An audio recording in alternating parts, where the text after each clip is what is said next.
국민의힘에서 또 다른 얘기를 좀 해보겠습니다. 오랜만에 등장한 이름인 것 같습니다. 유승민 전 의원을 두고 최근에 국민의힘에 남겠다 이렇게 잔류를 선언했는데요. 역할론에 대해서 여러 가지 얘기들이 나오고 있습니다. 최수영 의원님, 유승민 전 의원이 수도권에서 선거를 좀 진두지휘해야 한다라는 얘기부터 아직은 그 배신자 프레임이 좀 부담스럽다. 걸림돌이 되고 있다라는 우려까지 동시에 나오고 있는 것 같습니다. 어떻게 보고 계세요?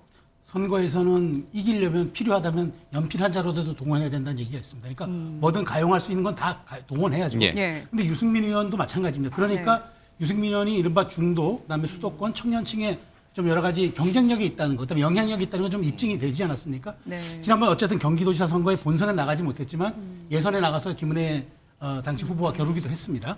그 당시 일종의 저격 그렇죠. 저격 공천이라는 얘기도 있었죠. 그래서 감정이 상했다는 얘기도 많이 있었는데 그러다가 1년 반 이상의 지금 정치적 휴지기를 가진 다음에 지금 다시 얘기가 나오는데 이분의 이게 발단이 된 게 그거 아닙니까? 이분이 난 이번에 공천 신청을 하지 않겠다 얘기를 한 게 이게 촉발이 된 거잖아요. 그게 또 선거에 나가지 않겠다 이건 그러니까요. 아니죠? 자, 그렇다면 안 나갈 거면 그냥 백의종군 하겠다 혹은 이번에 나는 총선 불출마하겠다면 될 일인데 공천 신청을 하지 않겠다니까 공을 한동훈 비대위에 넘긴 꼴이 되잖아요.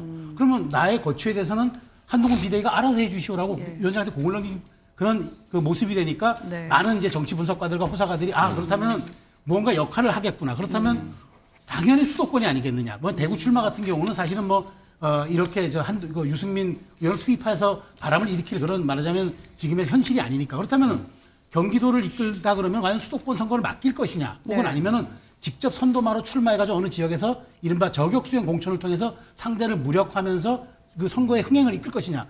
두 가지 선택지가 남았는데 저는 그거보다도 우리가 좀 선언적으로 봐야 될 것은 실질적으로 지금 윤한 갈등이 봉합됐다고는 하는데 잘 지금 의기투합의 과정도 돼서 여러 가지 잡음 없이 갈 수 있는데 잘못 이 문제를 건드리면은 유승민 의원이 좋은 카드도 될 수 있지만 또 나쁘게 얘기하면 내홍의 불씨도 될 수 있잖아요.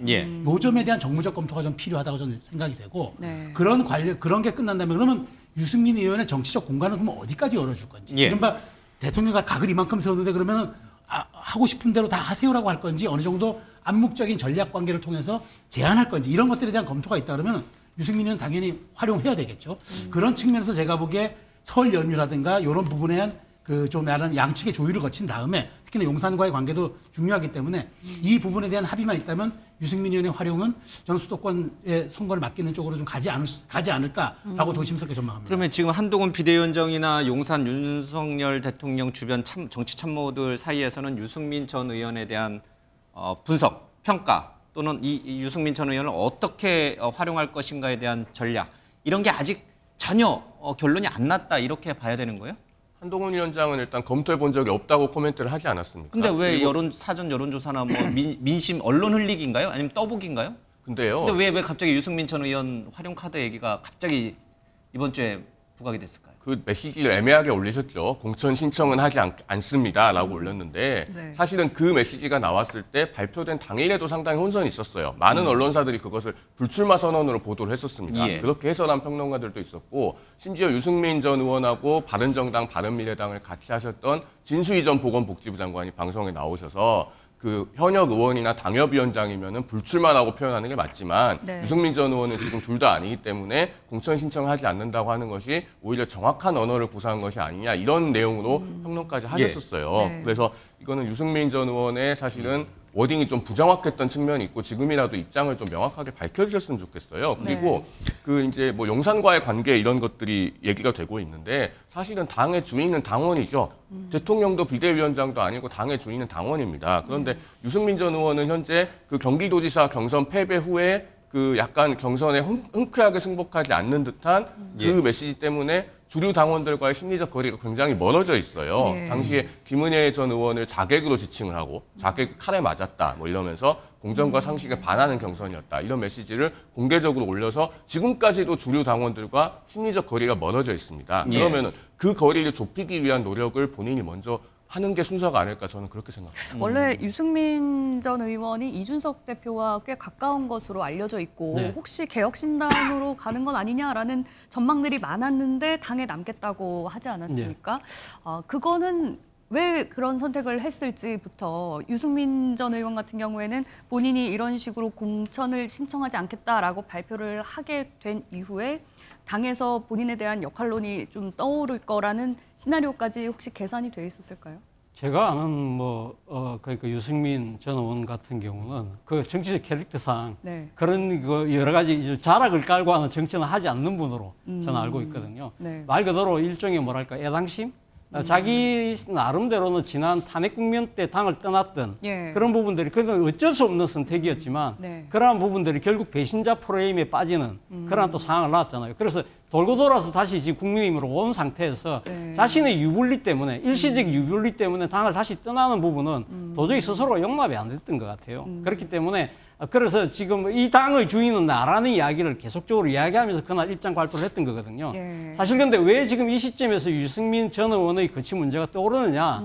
그거는 본인이 공천 신청을 하지 않겠다는 그것이 촉발이 시킨 거는 있지만 예. 사실 한동훈 비대위원장에 취임하기 전에 예. 언론들이 또 전문가들이 봤을 때 한 킬러 문항이 3개 있다고 그랬잖아요. 예. 첫 번째가 용산과의 관계의 차별하고 예. 두 번째가 당내의 비윤을 어떻게 비주류를 어떻게 포용하느냐의 부분이고 예. 세 번째가 공천이었거든요. 예. 지금 첫 번째 문제도 지금 중간 정도밖에 못 풀었잖아요. 지금 김건희 여사부 우리 이야기했습니다만 아직까지 예. 펜딩 상태인 거고 예. 그리고 지금 중요한 부분이 지금 당내 비주류를 포용하는 문제인데 당내 비주류 중에 핵심은 사실 이준석 전 대표였는데 이준석 전 대표가 당을 떠났잖아요. 그리고 남은 사람이 지금 유승민 전 의원이기 때문에 유승민 전 의원이 이번에 지금 이렇게 자신의 입장을 밝힌 걸 계기로 해서 이제서 이 지금 윤 대통령과의 차별화에 관심이 꽂혀 있던 이 여론의 관심이 이제는 비윤 포용을 어떻게 할 것이냐로 지금 초점이 맞춰지다 보니까 그렇게 된 것이고요. 그러면 그 문제의 답은 뭡니까? 않는 건가요? 저는 제가 끌어안는 생각했을 건가요? 때는 한동훈 비대위원장 입장에서는 결국 총선 승리를 갖고 가려고 하면 네. 수도권이 중요하고 수도권에서 또 표심을 좌우하는 캐스팅 보트는 중도 무당층이 지고 있다고 한다면 예. 상당히 중도 무당층의 소구력이 있는 유승민 전 의원을 품는 것이 네. 저는 승리의 하나의 중요한 방정식이 아닐까 하는 생각이 들어요. 알겠습니다. 예. 또 한 분 좀 살펴보죠. 국민의힘 배현진 의원이 이제 이 피습 이후에 다시 이제 조금 지역구 행사의 모습을 좀 드러냈고 이 자리에 이제 한동훈 비대위원장도 왔습니다. 이게 다행이에요, 그렇죠?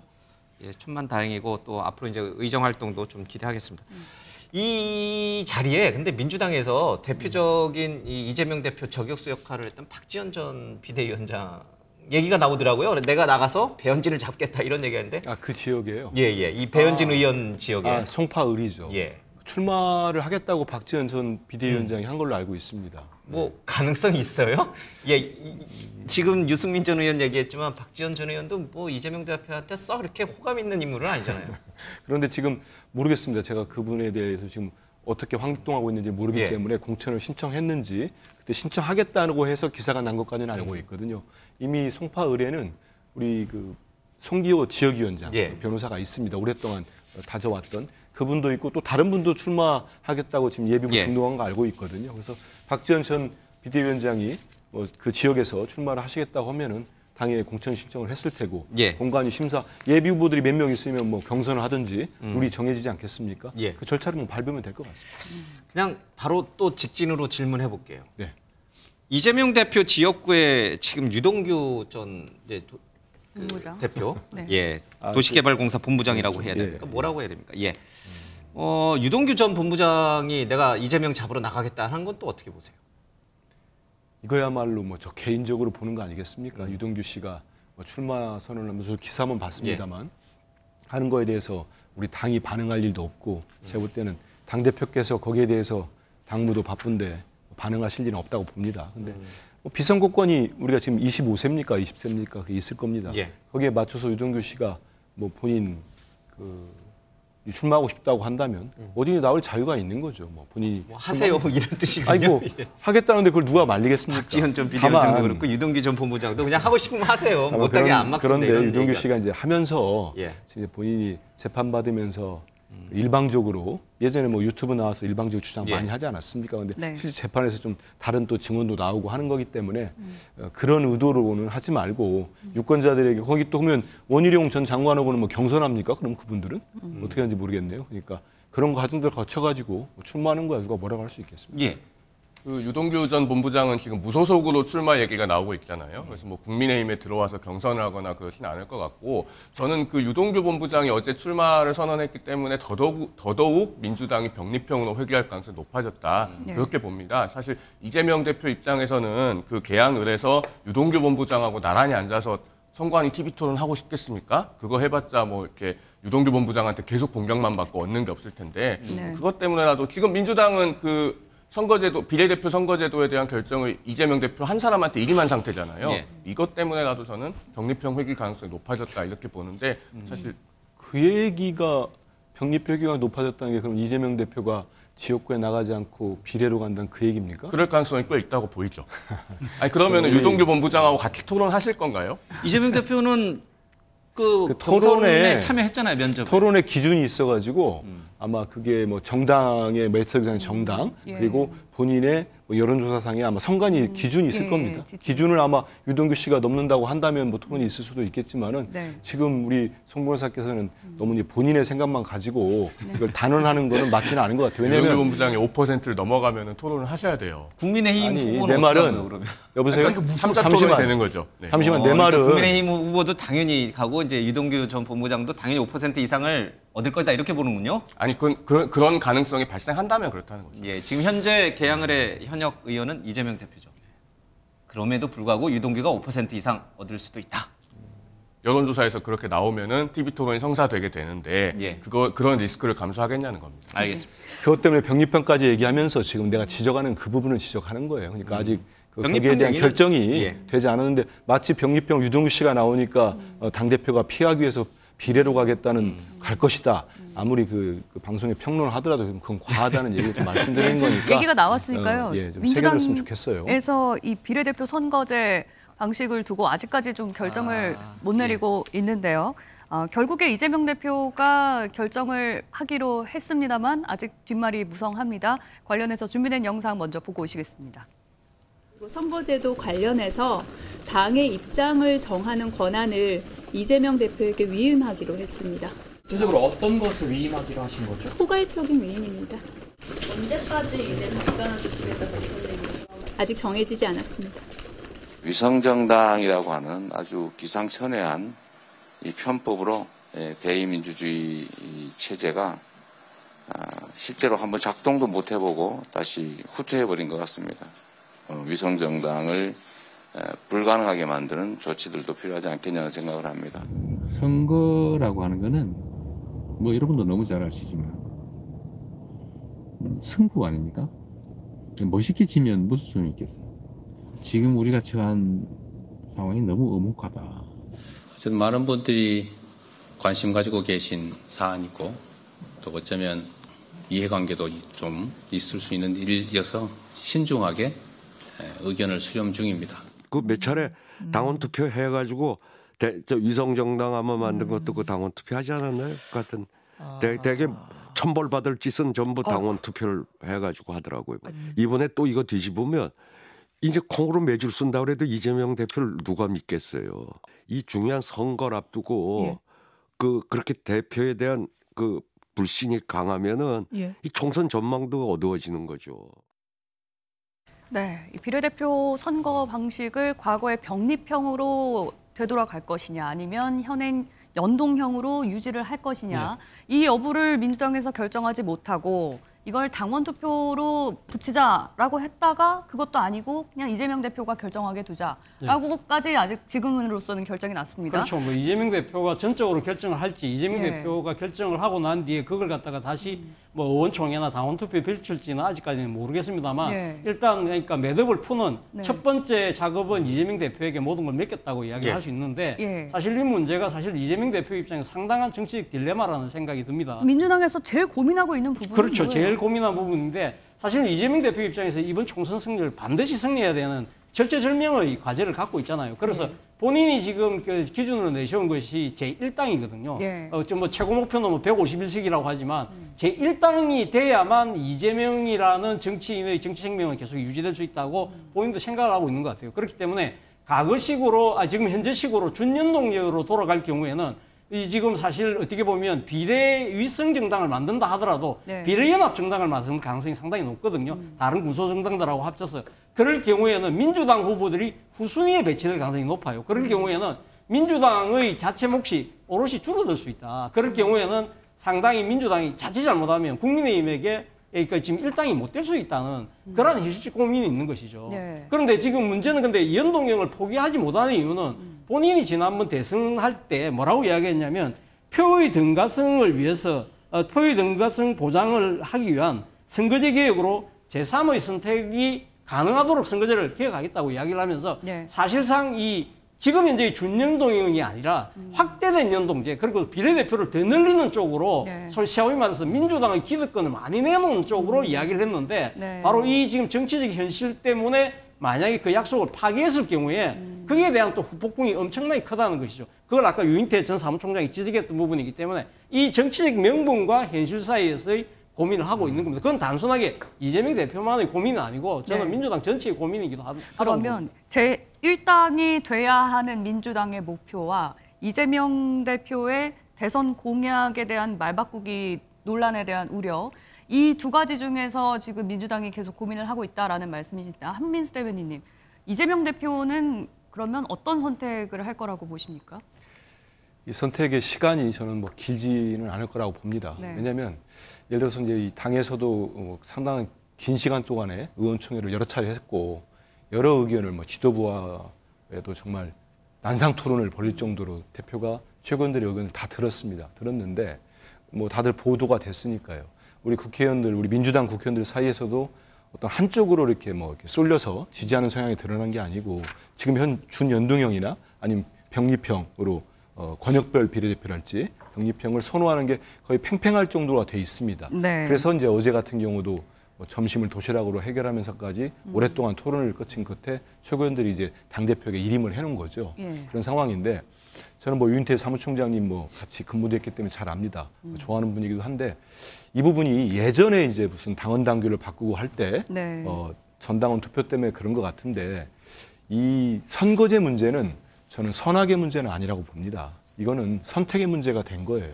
결국 어느 제도를 선택할 것인가. 그런데 그 선택의 기준이 제1당이 되기 위한, 그러니까 선거 상황에 따라서 그때그때 말이 바뀌는 듯한 그런 모습으로 유권자들한테 비춰질 수 있다. 이런 지적에 대해서 그런 지적은 저희들이 수용해야 된다고 봅니다. 네. 보고 만약에 예를 들어서 명분과 실리가 있는데 그중에 택했는데 국민들 보시기에 예전의 약속과 다르지 않는가 하는 거는 거기에 대해서는 뭐 우리 민주당, 우리 대표가 그에 대한 입장을 충분히 밝히고 국민들께 이해를 구하는 일이 있어야 되고요. 제가 현재로서 말씀드리고 싶은 거는 저는 현재 대표께서 아직 결정하지 않으셨다. 근데 시간은 오래 걸리지 않을 거다. 이런 말씀. 이재명 대표가 어떤 결정을 내릴지 한민수 대변인께 여쭤보지는 않고 저는 한민수 대변인께 여쭤보겠습니다. 양당제 폐를 극복하고 다당제로 가야 한다. 양당의 거대 양정당의 어떤 정치적 대결 때문에 한국의 정치가 발전하지 못한다. 이런 얘기는 정말 기가 따갑게 수도 없이 여기까지 들어왔습니다. 이번 총선에서 민주당이 제1당이 되는 게 더 한국 정치의 미래에 더 좋은 것인가? 아니면 민주당이 제1당을 하지 못하더라도 다른 군소정당들, 의미 있는 제3정당들이 나타나서 이 거대 양당 제도의 폐해를 극복하는 단초를 만드는 그게 더 정치적으로 올바른 결정인가? 어느 게 더 중요한 가치입니까? 우리 한민수 대변인. 저의 개인의 의견을 물으셨으니까 말씀드리면 저는 기본적으로 지금의 양당 체제가 여러 가지 국민의 다양한 목소리를 받아들이지 못한다. 이런 부분 동의합니다. 그리고 일전에 2016년도에 제3당 체제가 됐을 때 이 체제가 유지되는 것도 우리 정당사에 그리고 우리 민주주의에 상당한 도움이 될 수도 있겠다. 이런 생각을 했습니다. 근데 불행하게도 그때 국민의당이 3당으로 했다가 제대로 되지 않고 지금 존재가 사라지지 않았습니까? 그런데 다만 제 진심을 말씀드리니까 저는 윤석열 정권에서는 우리 민주당이 다수당을 내놓아서는 절대 안 된다는 생각이 더 강합니다. 왜냐하면 저희들이 과반을 넘어서는 제1당이 무조건 돼야 된다. 과반까지는 저희가 대표도 말씀하셨지만 정말 목표 중에 목표고요. 1당은 돼야 된다. 왜냐하면 1당을 놓치면 여러 가지가 있겠습니다만 국회의장을 1당이 갖기 때문에 국민의힘이 갈 수도 있는 겁니다. 제가 우려하는 건 그겁니다. 동의 못 하시는 분도 있겠습니다만 전 윤석열 정권 2년 동안을 평가하자면 너무 많은 우리 사회 분야에서 우리 같은 전직 언론인인데 언론만 해도 너무나 억압과 폭압이 이루어지고 있습니다. 퇴행이 이루어지고 있습니다. 민주주의, 민생, 경제, 한반도 안보 이거를 제도와 법까지 이제 완전히 내줘버린다? 저는 그 후과가 너무 두렵습니다. 알겠습니다. 그래서 저에게 옛날에 네 생각이 그랬는데 왜 바꿨어 하면 제가 그 비판에 대해서 설명대로 양해를 구하고 용서를 구하겠지만은 지금 현재 윤석열 정권에서는 정말 절체절명의 위기감이 있다 이 말씀드립니다. 알겠습니다. 뭐 개인적인 소견을 밝힌 거니까 여기에 대해서 뭐 맞다 틀리다, 지지한다, 지지하지 않는다 뭐 이런 거는 이제 시청자분들이 하겠지만 맞다 틀리다, 옳다 그르다 이런 표현은 이제 하지 않겠습니다. 개인적 소견을 밝히신 거고.